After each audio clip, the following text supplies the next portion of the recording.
So last month I made a video talking about 5 pieces of advice I would give to new photographers based on my first 5 years of photography. And one of those tips was to not be in a rush to be a professional. Um, we live in a world that very much pushes every bit of interest that you have has to somehow make money, which in turn kind of sucks the joy out of what you're doing. And I just very much warned new photographers to take their time to actually enjoy the craft, enjoy what they're doing, before worrying about getting a paycheck from it. The question I have now is, how do I get back to that place? Because I realize so much of the procrastination I've been doing lately is because I'm working under this metric of, can this make money? Will I get a brand deal down the line? How many subscribers will this get me? Speaking specifically about YouTube, but it's extended to my writing and my photography as well.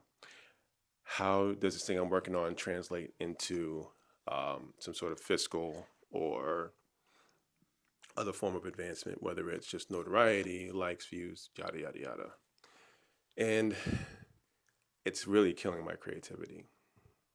Side note, I tried to make this video yesterday, but things have been a bit chaotic. We just adopted, or at least we're fostering at the moment, a new puppy. His name is Beckett. This may become his permanent home if he and Bean can get along well enough. Beckett's young, and Bean is too old for this shit, so we'll see how it works out. Fingers crossed. Anywho, I have been fortunate or cursed, depending on your point of view, over my time of writing and photography. Not yet with the YouTube thing, but we'll see if we get there. To be able to build just enough of an audience that can get an intermittent paycheck from time to time for my writing and my photography work.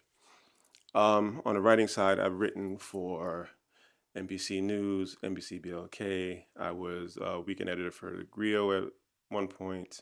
I've been around enough to where I've gotten a couple decent paychecks and some really nice ones for my writing. Um, my wife and I actually have a children's book coming out in March called Pecosita's Freckly Face. I'm gonna link it down below. So I'm pre-order now. It's way too soon, but if you want to, support, that'd be awesome. Um, so yeah, so on the writing side, I've been fortunate that I've been able to get checks here and there, which is cool. On the photography side, I was a year into shooting when I got a call from a PR firm that invited me out to Tulsa, Oklahoma for a week or maybe like 10 days almost to cover the Tulsa Race Massacre. When I went in there, I went in as a writer essentially. They were hoping I can write a piece on it. I ended up doing more of a Gordon Parks like embedding and just hanging out with the locals and taking a ton of great photos and covering that way. And I ended up getting a spread in Ebony magazine way before I probably should have. That shoot made me think that I was on a specific trajectory that time has proven that I'm not necessarily. But over the course of those, 4 or 5 years, I've been trying to push to be some type of full-time professional on the creative and content side. The issue is I don't I don't want to participate in the niches that garner those full-time or easy to get client situations. When I say easy, I just mean in terms of there being a large pool of people who need these services, like wedding photographer, real estate photography. Those kind of things don't really interest me. I'll do them if the opportunity comes up, but I'm not seeking those clients. And I even look back, when I was first started the YouTube thing and looking at all the videos about how to work the algorithm and how to get, 3,000 watch hours and 1,000 followers your first week and yada, yada, yada. And all of the advice that went there was built on business and commerce. And I'm caught in a place where, like, yeah, it's great to make money and Lord knows I need it. But what I do doesn't fit into a corporate niche per se. I can do those things, but that's not what my work portrays. So ultimately, I was a round peg trying into a square hole. I wanted to, or want to, be in a space where I can live off of what I'm doing, but I'm unwilling to do the types of work that garner the clientele to do so. Um, which means that I'm going to continue to have a day job, and I have to be okay with that. I currently work in education. I'm a behavioral technician as well as a substitute teacher. I work mainly with autistic and other learning disorders, and mostly young kids like preschoolers and stuff. It's a lot of fun. I enjoy it a lot, but it's not as sexy as full time photographer or I have a column someplace. And I think that needs to be okay.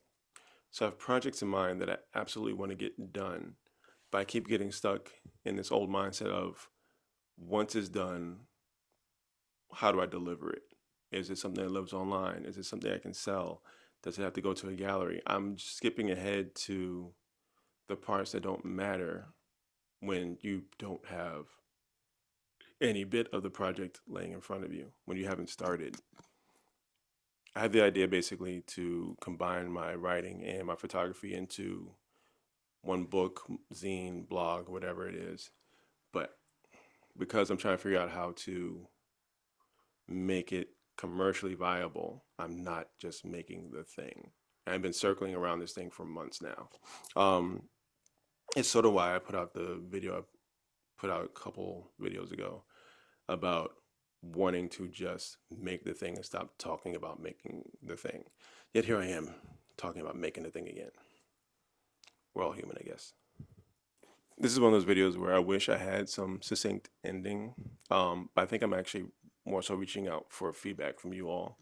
For those of you who are quote unquote hobbyists or prosumers or whatever you want to label yourself, who don't get to do this full time and just want to make the things that you think are dope, how are you working past the capitalist side of all of this? Because I'm struggling right now and it's really screwing up my entire program. Um, yeah, drop something in the comments. Like, share this video of me ranting and pontificating. Subscribe. Like I said, the link for the children's book will be in the bio. Um, yeah, and I'll talk to y'all soon. Peace.